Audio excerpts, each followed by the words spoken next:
As some of you guys may know, I live with Ricky Gutierrez, which is one of the top entrepreneurs in the world. And it would be dumb of me not to interview him for you guys. He has extremely cool cars, and I'm gonna ask him some questions for you guys. I'm gonna film it and see if he's down. So, and I'll also show you guys his cars that are in this garage. I'll open it up in just a second, show you those right before we interview him. M3, GTR, 720S, 392. SS, we got the M4.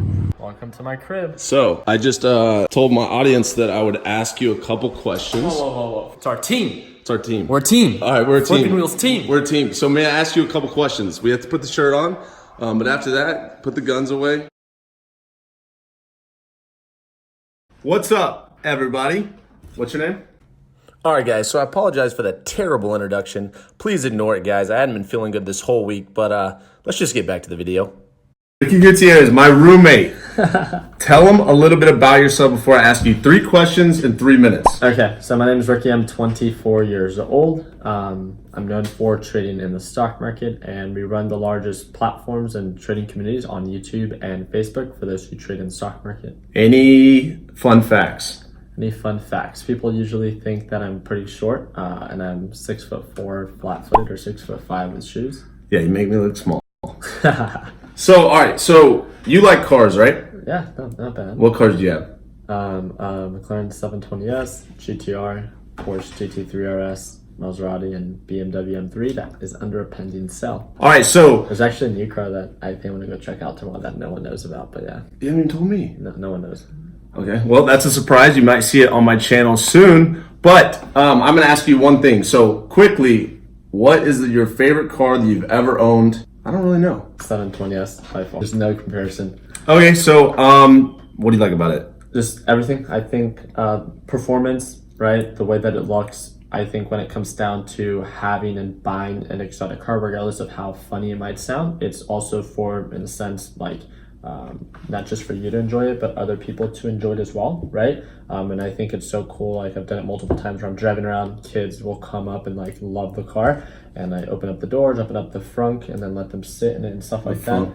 The front trunk, right? So I think How much did you pay for it? I paid with everything taxed like $314,000. Which was at the time a good deal, right? Kinda, yeah. Okay, I mean, it wasn't an amazing deal, and I'm open to. I've talked about it before, where I bought it for more like tax purposes and stuff. Okay. Like that. So I wasn't so focused, and I've said it multiple times. That was one of the only cars in the past maybe 4 or 5 years that I purchased not to buy it for the best deal possible. But there was a strategy behind it.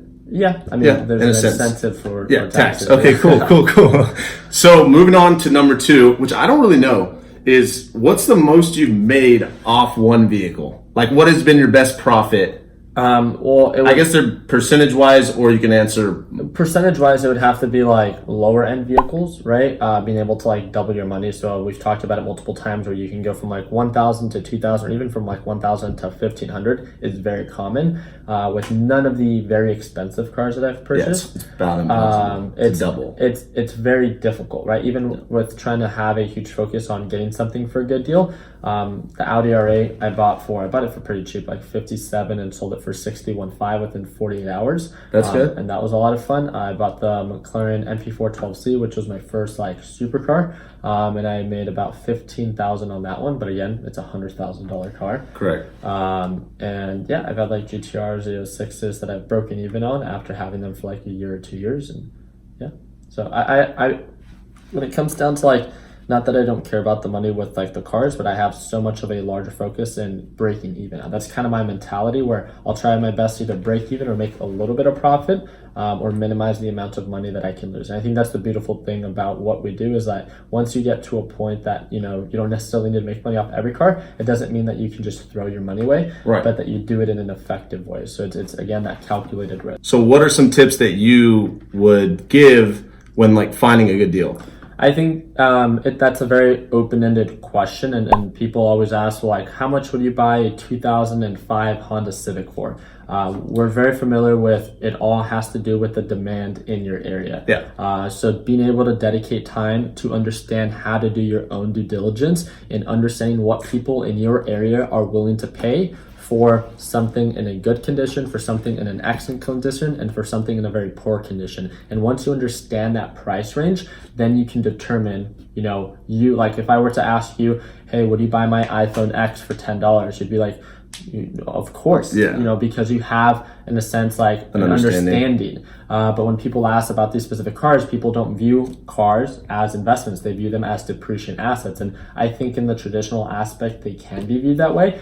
But, dealerships make money off of these cars. So it just means you use that same concept, you just do it in a much smaller scale. And for me, it's more of like, I don't do it to necessarily make money. I do it to really just minimize the amount of money I lose and to enjoy. I'm a huge car guy. So for someone that has like extra time this summer or has $1,000 saved, I would say that one of the easiest, and I trade in the stock market, that's my biggest focus. But I would say if you really want to learn like how to invest and how to compound your money, I would say in my experience, investing in cars was the easiest way to compound my money. That's pretty good. So I have one more question. Well, I asked this question because I know a lot of entrepreneurs want to do great things, but I know they're struggling. So, and I think we can all really relate to this, but who better to ask it from than him? So here we go. Let's see how it goes. I don't know this. We're at 5 minutes and 30 seconds. So guys, I'm sorry. I'll speed it up a little bit. It'll be 3 minutes. No, I have one more question, and it's different than the car stuff, but what has been your hardest moments as an entrepreneur? Because I don't know exactly. I don't think I know.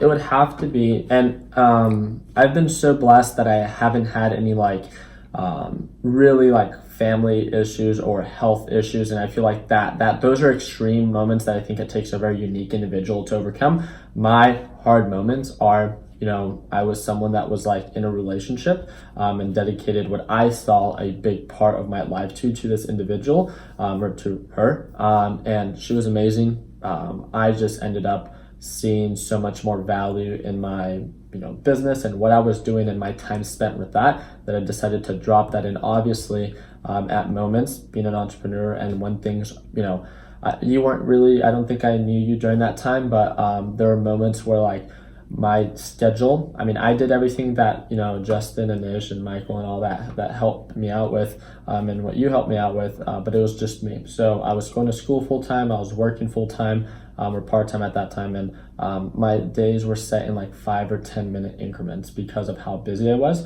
And although I was making really good money, it really made me realize the purpose of a relationship and the purpose of valuing people. And now I'm so blessed that now we have this amazing team that I feel that I get that same type of energy from our team and the people that I surround myself with. Yes, we do well with our business, but on top of that, we're really enjoying the process. We went to Las Vegas. So it's a lot.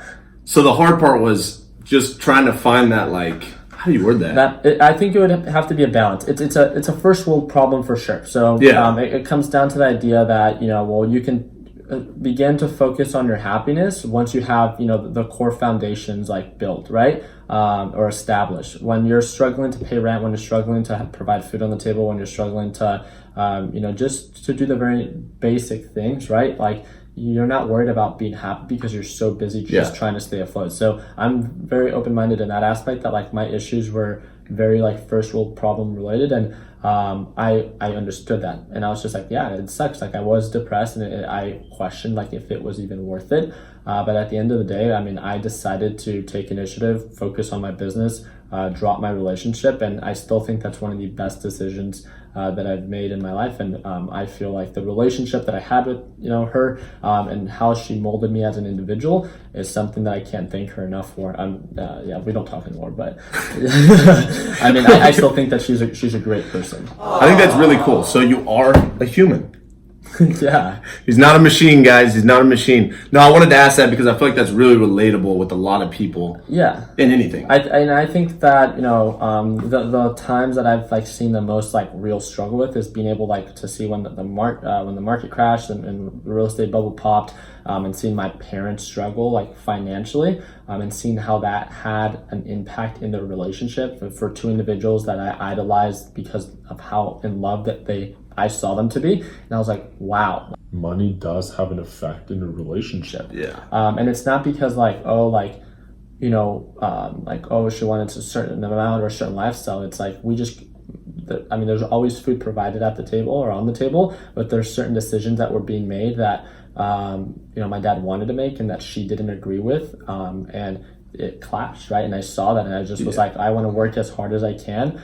So if I'm blessed with a family that my children don't have to be put through the same kind of experience. And I think that's really what kind of like really sparked this like this drive of you know, not giving up, especially in those hard moments. That's good. All right, guys. So that was 4 questions, huh? Yeah, it was a couple. I'm sorry, but that was good. I just wanted to ask that last one really because I know there's a lot of people that can relate to that. And I figured that's probably a lot of what pushes you still too, right? Yeah, my family was definitely a huge motivation. Now I would have to say you guys, because I know that the way that we, you know, run our business, we've been coming out with more ideas for like flipping wheels and how to provide more value for the people that are interested in investing in cars, and you know, just being able to continue to try to like innovate and lead this market, because that's what I think that we're really doing, and being a mutual benefit for both the people that we work with